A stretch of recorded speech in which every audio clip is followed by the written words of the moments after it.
ఓం నమో భగవతే వాసుదేవాయ. వ్యాస ప్రణీతమైన శ్రీమద్భాగవత కథాసారం మీకు అందివ్వడము జరుగుచున్నది.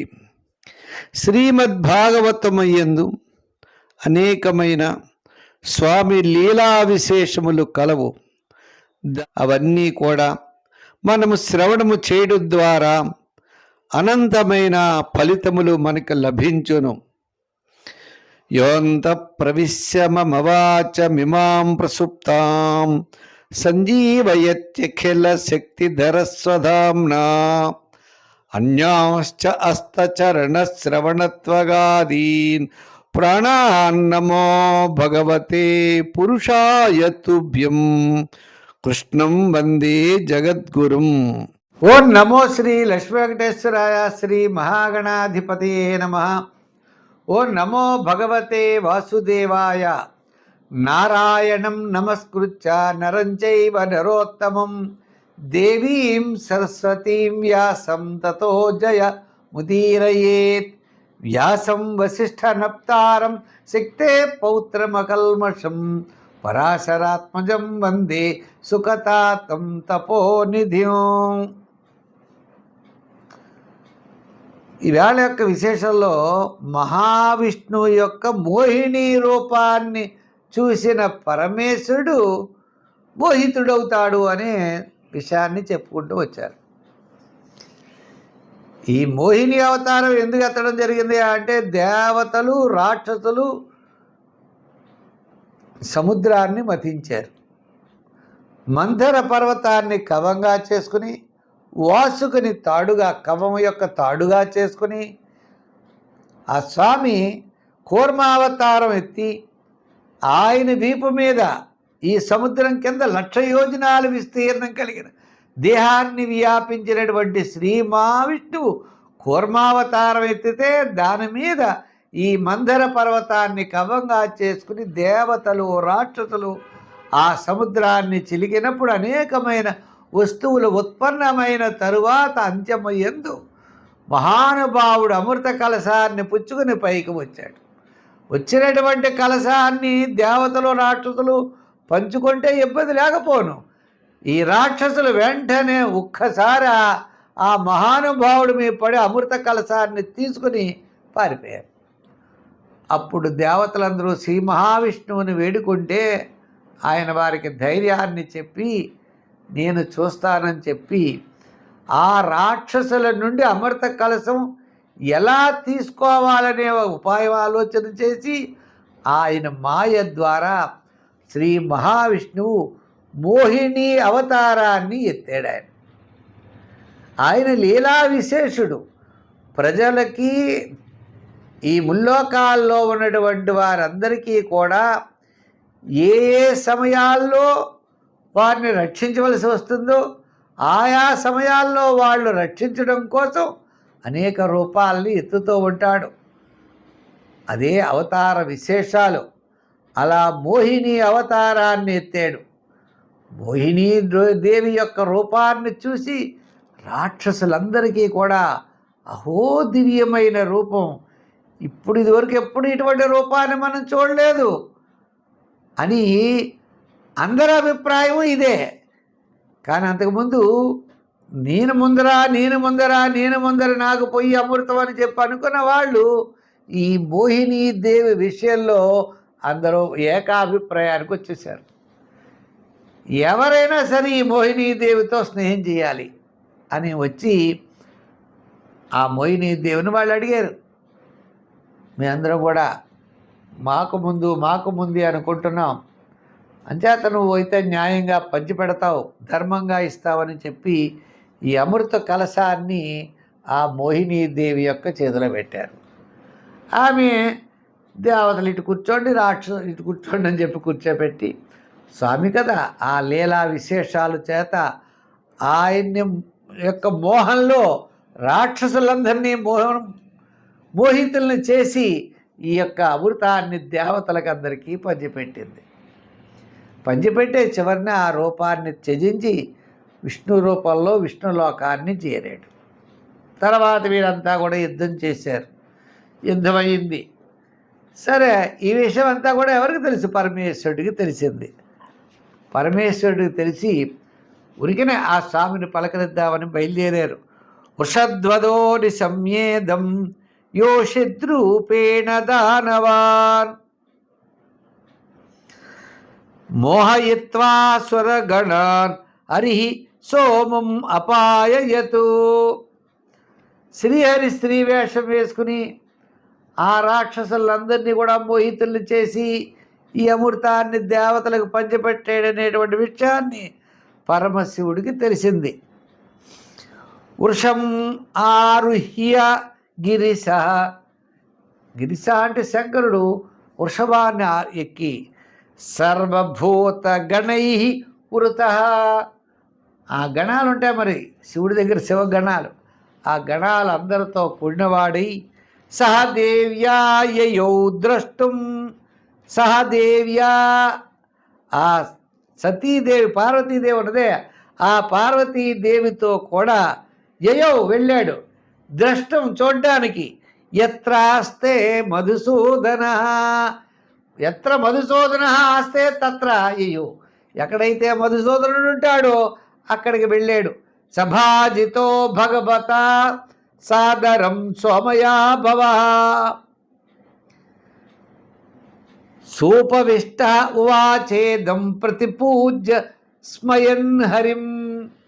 పరమేశ్వరుడు వచ్చేటప్పటికి వెంటనే హరి గబగబా వారికి గౌరీశంకర్లకి స్వాగత సత్కారాలు పలికి సాదరం సోమయా భవ.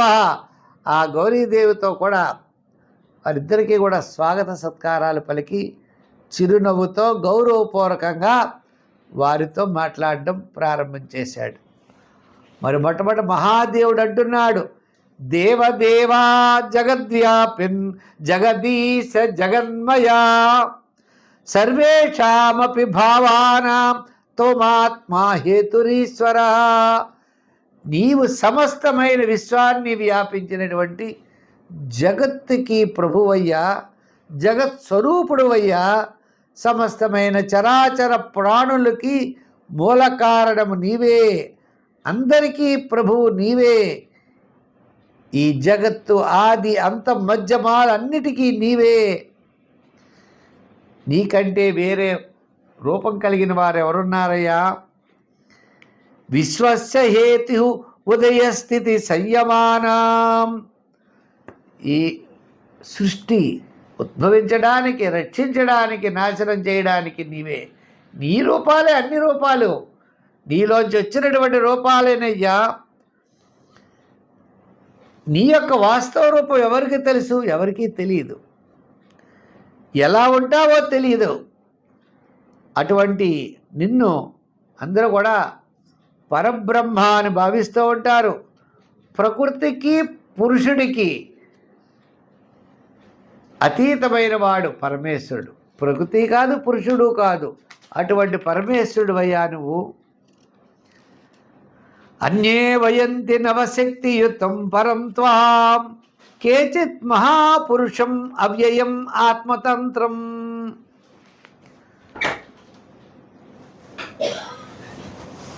అసలు భవబంధాలు లేనటువంటి వాడవయ్యా, శాశ్వతమైన పరమ పురుషుడవయ్యా నువ్వు అన్నాడు.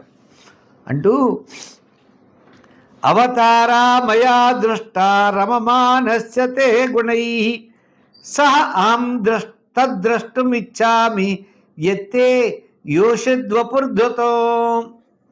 నీవు నీ లీలలు అసలు చెప్పడానికి వీరలేదు. ఎవరికి ఆ సమయంలో ఏది కావాలో అవతారాన్ని ఎత్తుతావు.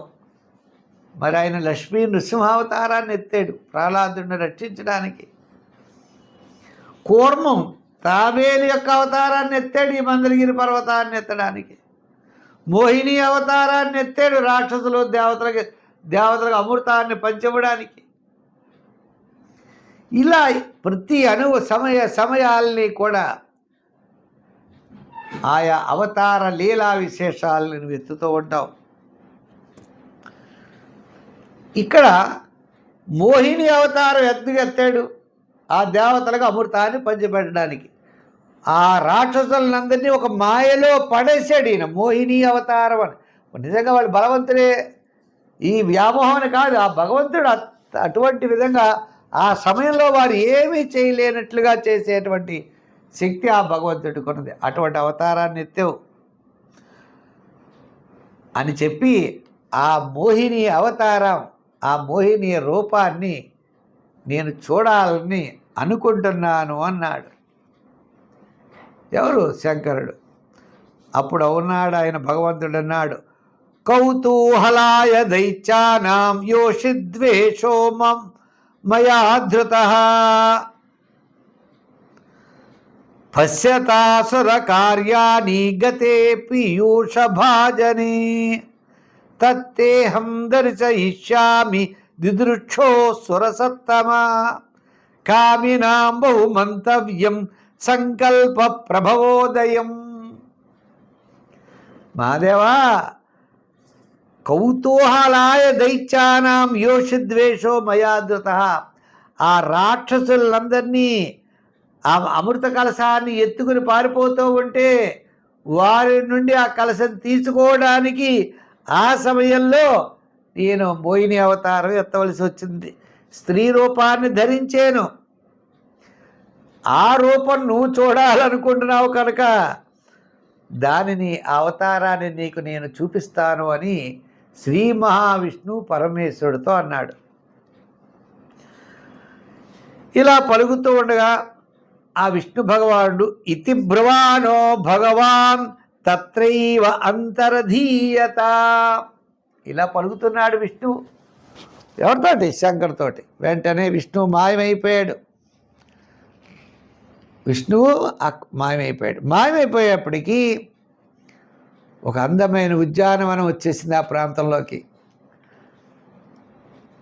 చిత్ర విచిత్రమైనటువంటి పువ్వులు, వృక్షాలతో ప్రకాశిస్తూ ఉన్నది ఆ ఉపవనం. ఆ ఉపవనంలోంచి ఒక సుందరి గంతులు ఇలా వేస్తూ, అలా అందమైన నడకలతో, ఉయ్యారాలతో, త్రిలోకాల్లో కూడా అటువంటి సౌందర్యవతి లేదట. విభాతి లావణ్యమివాంగనాసు అన్నారు. మంచి వాక్యం. ప్రతి మనుషుణ్ణి సృష్టించడానికి బ్రహ్మదేవుడు ఇంత పిసరు లావణ్యం వేస్తాట ఈ సృష్టిలో అందరికీ. అంచేతనే ఒక మనిషి ఓలా ఉన్నాడు అందంగా, ఇంకో మనిషి ఇంకో అందంగా ఉంటాడు, ఇంకోలా అందరికీ అవయవాలు అవే, కానీ సౌందర్యం మాత్రం భిన్నంగా ఉంటుంది. ఈ జనాల్ని సృష్టించడానికి ఉదాహరణకి ఇంత లావణ్యం వేసాడు అనుకోండి, అందరికీ కలిపి. ఆ మోహినీదేవికి ఎంత లావణ్యం వేసేట అంటే ఆమె ఎంత అందంగా ఉంటుందో చూడండి. సమస్త జనుల్ని సృష్టించడానికి ఎంత లావణ్యమైతే బ్రహ్మదేవుడు వేసాడో అంత లావణ్యాన్ని ఆ మోహినీదేవికి వేసేట. ఇంకా ఆమె ఎంత అందంగా ఉంటుంది. వంపు సొంపులతో ఇలా ఆ పైనటువంటి వస్త్రం ఇలా జారుతూ, చిరుగాలులతో, సుగంధమైనటువంటి పరిమళాలతో ఆమె అలా బంతి ఆట ఆడుతూ ఉన్నదట. అలా ఆడుతుండేటప్పుడు ఆమె ఈ యొక్క నడుము ఉంటుంది కదా, నడవలేక మెల్లిగా నడుస్తోందట. గంతులేస్తోంది, ఆ బంతిని పట్టుకుంటోంది. విశాలమైనటువంటి కన్నులు, అందమైనటువంటి కన్నులు, పద్మనయనాలు. ఆ కన్నులు చూస్తే చాలు, ఆ విశాలమైన కనుబొమ్మలు, ఆ మధ్యలో ఉన్నటువంటి ఆ యొక్క తిలక సింధూరాదులు ఎంతో అందంగా ఉన్నాయట. ఆమె యొక్క ముఖ శోభలు అనేటువంటివి కాంతులతో ప్రకాశిస్తున్నాయి. ఆమె మించి వచ్చేటువంటి గాలులున్నాయే సుగంధ పరితంగా ఉన్నాయట. ఆమె సిగ్గుతో ఒకసారి, సిగ్గు లేకుండా ఒకసారి చిన్న మందహాసము, చిరు మందహాసాన్ని చేస్తూ తన క్రీగంటి చూపులతో ఆ శంకరుడిని ఒక్కసారి చూసిందట. ఇది చూసేప్పుడు పక్కన ఎవరున్నారు? పార్వతీదేవి ఉంది. పార్వతీదేవిని మర్చిపోయాడు మన శంకరుడు. గబగబా వెళ్ళడం ప్రారంభం చేసేట. ఎదురికి వెళ్ళాడు. వెళ్ళి కన్నులు ఇలా ఆర్పట్లేదు, ఆమెనే చూస్తూ ఉన్నాడు. ఇలా వెడుతూ ఆ మోహినీదేవి దగ్గరికి వెళ్ళిపోయాడు. ఆమె కూడా అలా వెళ్ళిపోతోంది మోహినీదేవి. ఆ సమయంలో శంకరుడి యొక్క వివేకం ఉన్నదే అది నశించిపోయిందట. ఇంద్రియాలు తన వశం తప్పుతున్నాయా అన్నట్లున్నాయి. వెంటనే శంకరుడు తమాయించుకున్నాడు. ఆయన పరమేశ్వరుడు కదండి, కొన్నాడు. ఇదంతా విష్ణువు యొక్క మాయ. శంకరుణ్ణే మోహించి ఇలా చేసిన విష్ణువు. అది విచిత్రం. ఇక్కడ శంకరుడు లోనత్వాన్ని పొందాడని కాదు, శంకరుణ్ణి కూడా వశం చేసుకునేంత మోహిని రూపం, అంత గొప్ప రూపాన్ని ఆ మహావిష్ణువు పొందడం వల్ల ఆ రాక్షసులు అమృతం కూడా మరిచిపోయారు సుమా అనే విషయాన్ని చెప్పారు. అంతేగాని ఇక్కడ శంకరుడు ఏదో తక్కువ, విష్ణువు ఏదో ఎక్కువ అని కాదు. అక్కడ ఏమిటి, అంత మహాశంకరుణ్ణే శ్మశానవాసి ఎన్నో వేల సంవత్సరాలు తపస్సు చేశాడు.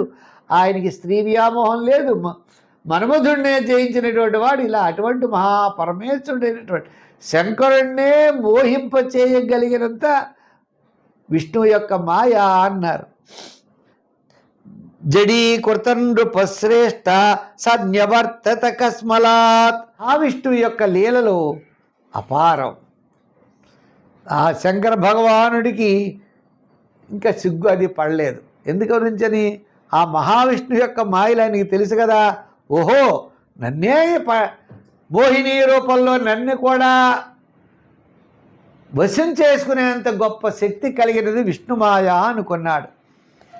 దిష్ట్యా త్వం విబుధశ్రేష్ఠ స్వాం నిష్ఠామాత్మన స్థితః. ఆ మహావిష్ణువు అన్నాడు, ఏ మహాపరమేశ్వర, ఓ శంకర, నీవు చాలా గొప్పవాడు. మరి మోహిని, మరి వెంటనే శంకరుడు జ్ఞానం కలిగింది, వెళ్ళిపోయినట్టు మోహిని రూపాన్ని చూసి మోహింపబడేటట్లుగా అనుకున్నా తను తమాయించుకుని ఇదంతా విష్ణువు యొక్క మాయా అనే భ్రాంతిని విషయాన్ని తెలుసుకున్నావయ్యా. నువ్వు నా మాయలో నువ్వు పడ్డావు, పడిన వాడు నన్ను విడిపించుకుని నువ్వు వెళ్ళగలిగావు. అది శంకరుని అడిగింది విష్ణువు. నా మాయలో నువ్వు పడిపోవయ్యా, కానీ ఆ మాయ నుండి నన్ను, అంటే ఈ మాయ నుండి నువ్వు బయట పడగలిగావు. సాంకితుడైనటువంటి మహావిష్ణువు శంకరుణ్ణి ఈ విధంగా అభినందించేట. ఏవం భగవతా రాజన్ శ్రీవత్సాంకేన సత్కృత ఆమంత్ర్య తం పరిక్రమ్య సగణస్వాలయం యయౌ. సరే, ఆ మహావిష్ణువు శంకరుడికి సత్కారాలు చేశాడు. ఈ శంకరుడు ఏం చేశాడు, ఆమంత్ర్య తం పరిక్రమ్య సగణ స్వాలయం యయౌ. తన గణాలతో మహావిష్ణుకి ప్రదక్షిణ చేసి నమస్కారం చేసి తన యొక్క కైలాస పర్వతాన్ని చేరేడు. స్వాలయం యయౌ. ఆ భగవానుడు మహర్షుల యొక్క సభల్లో తన అర్ధాంగైనటువంటి పార్వతీదేవితో తన విష్ణు రూపమైన అంశము, మాయాస్వరూపుడైన ఆ మోహిని వర్ణించేట. అంచేత ఆయన యొక్క యథార్థ స్వరూపాన్ని మనం వర్ణించడం ఎంతో కష్టం కదా. ఇతి తే భీతస్తాత విక్రమసార్గధన్వన. మహారాజా అని శుకుడు చెప్తున్నాడు. మహావిష్ణువు సముద్రం మథన సమయంలో మంథరాచలాన్ని తన వీపు మీద పెట్టుకున్నాడు. మథనేయేన ధృత పృష్ఠే మహాచల. మందర పర్వతాన్ని పెట్టుకున్నాడు. భగవంతుడి యొక్క వైభవోపేతమైనటువంటి లీలలన్నీ కూడా నీకు చెప్పేనయ్యా అని పరీక్షిత్తుతో శుకుడు చెప్తున్నాడు. చెబుతూ ఇక్కడ మంచి విశేషం ఒకటి చెప్పాడు. ఏతత్ ముహు కీర్తయత అనుశృణ్వత న ఇష్యతే జాతు సముద్యమ క్వచితు యదుత్తమం శ్లోక గుణానువర్ణనం సమస్త సంసార పరిశ్రమాపహం. ఎంత గొప్ప విషయం అండి. భగవంతుని యొక్క ఈ పవిత్రమైన గాథను కీర్తించిన, విన్న వాని యొక్క ప్రయత్నాలు ఎప్పుడూ విఫలమవ్వట.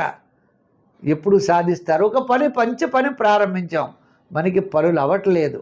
అప్పుడు మనం ఈ సముద్ర మథనం అనేటువంటి ఈ యొక్క భాగవతంలో ఉన్నటువంటి కథ విన్నా, చదివినా మన యొక్క చేసేటువంటి ప్రయత్నాలు తప్పకుండా సఫలమవుతాయట. అమృతాన్ని సాధించడం అని ఒక పెద్ద ప్రయత్నం. అంటే దీని ద్వారా మనం ఏం తెలుసుకోవాలి? ఒక ప్రయత్నం చేసినప్పుడు అనేకమైన కష్టాలు వస్తాయి. ఆ కష్టాలకి భయపడి పారిపోకూడదు. లక్ష్మీదేవి లాంటి వారు వస్తారు, అలా అని చెప్పి సంతోషించకూడదు. అంటే మంచి వస్తువులు వచ్చాయి కదా అని సంతోషము, చెడ్డ వస్తువులు వచ్చాయి కదా అని దుఃఖాన్ని పొందకుండా, ఉత్తములు ఎప్పుడు కూడా ప్రారంభించిన పనిని వదిలిపెట్టరు, మధ్యములు ప్రారంభించిన పనిని వదిలేస్తారు, అధములు అసలు విఘ్నాలు వస్తాయనే భయం చేత అసలు పనిని ప్రారంభించరట. అది లోక సహజం. అంచేత మనకి ఎన్ని కష్టాలు వచ్చినా ఎన్ని వచ్చినా మన ప్రయత్నం సాధించాలనే పట్టుదల ఉండాలి అని ఈ సముద్ర మథనం ద్వారా ఆ అమృతాన్ని వారు ఎలా సాధించారో అటువంటి విషయాన్ని భగవంతుడు మనకి వివరించి చెప్పాడు. కాబట్టి మనం ఏ పని చేసినా ఆ పని అవ్వకపోయినట్లయితే తప్పకుండా ఇటువంటి విషయాన్ని వినాలి అని చెప్పి వ్యాస భగవానుడు మనకు చెప్పినటువంటి విషయం ఫలశ్రుతిలో మనకి తెలుస్తోంది. 12వ అధ్యాయం 8వ స్కందంలో ఉన్నది. మరి రేపటి నుంచి చాలా అత్యద్భుతమైనటువంటి విషయాలు మనం తెలుసుకుంటాం. అంటే వామనావతారం యొక్క విషయాలు. ఈ బలి చక్రవర్తి వామనావతారం మనకి అనేకమైన శ్లోకాలు, ఎంతో గొప్ప అత్యద్భుతమైనటువంటి విషయాలన్నీ కూడా మనం తెలుసుకుందాం. అంచేత ఆ బలి చక్రవర్తి గురించి వింటే చాలు, స్వామి యొక్క అవతార విశేషం. మరి ఈ సముద్ర మథనంలో కూర్మావతారం, మోహిని అవతారం, 2 అవతారాలు మనం తెలుసుకున్నాం. మిగిలిన వారి యందు కూడా తన బలాన్ని ప్రదర్శించి స్వామి ఈ కార్యాన్ని నెరవేర్చారు సుమా. అంచేత అందరూ కూడా ఒక్కసారి గోవిందా అని మనస్ఫూర్తిగా అనుకోండి. గోవిందా గోవింద. రేపు మళ్ళా మంచి విశేషంతో కలుసుకుందాం. ఈ కార్యక్రమాన్ని 10 మందికి తెలియజేయడం కోసం ప్రతి ఒక్కరు కూడా పుల్లిల సత్యనారాయణ అనే యూట్యూబ్ ఛానల్ ఉన్నది. దాంట్లోకి వెళ్ళి ప్రతి ఒక్కరు కూడా లైక్ చేయండి. యూట్యూబ్లోకి వెళ్ళి లైక్ చేయాలి. మామూలు ఇక్కడ విషయంలో ఎవరు లైక్ చేయడానికి అవకాశాలు ఉండట్లేదు. కాబట్టి మీరు యూట్యూబ్ మీద నొక్కితే యూట్యూబ్లోకి వెళుతుంది. అక్కడ లైక్ చేయండి, షేర్ చేయండి అని తెలియజేస్తూ రేపు మళ్ళా కలుసుకుందాం. సర్వే జనా సుఖినో భవంతు. స్వస్తి.